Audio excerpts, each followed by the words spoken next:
У гэтай серыі ролікаў мы ўжо распавядалі пра пісьменнікаў і навукоўцаў, але не толькі імі жыва Аршаншчына. Мы амаль не распавядалі пра вялікіх спартсменаў. Давайте сёння пра аднаго такога пагаворым.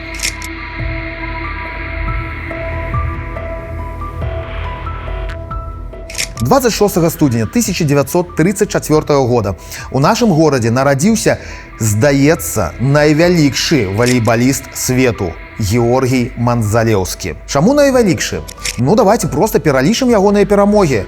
Бронзавы прызёр першынства СССР 1955 года, чэмпіён СССР 1956, 58, 60, 61, 62, 63, 65, 66 годов, пераможца спартакіяды СССР 1956 і 1963 годов, уладальнік Кубку еўрапейскіх чэмпіёнаў 60 і 62 годов, бронзавы прызёр першынстваў Еўропы 58 год і 63 год, чэмпіён Еўропы 67 года, бронзавы прызёр першынства свету ў 1956 годзе, чэмпіён свету 60 і 62 года, алімпійскі чэмпіён 64 і 68 годов. Вау!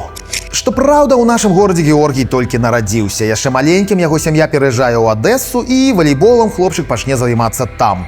Ну і, канешне, асноўную кар'еру ён будзе потым рабіць у Маскве. Дарэчы, не толькі мы лічым яго лепшым валейбалістам. У 2012 годзе яго ўключаюць у залю валейбольнай славы у горадзе Галіок, штат Масачусетс, США. А таксама яго ўключаюць спіс найлепшых спартсменаў габрэяў, да, такі спіс таксама ёсць. Менавіта з-за нацыянальнасці сям'я Георгія, дарэчы, і пераедзе ў Адэсу, дзе вялікая габрэйская супольнасць. Канешне, сваім Георгія лічаць і украінцы, і расейцы, і габрэі ўжо названыя. Дзесьці ён жыў, дзесьці работаў, а ў нашым горадзе, ну, типа, толькі нарадзіўся і ўсё. Але тое, што ён толькі нарадзіўся ў нашым горадзе і мала ў ім пражыў, ну, мне падаецца, не повод, каб выкінуць Манзалеўскага з залі славы знакамітых аршанцаў. Хай і ён будзе таксама наш.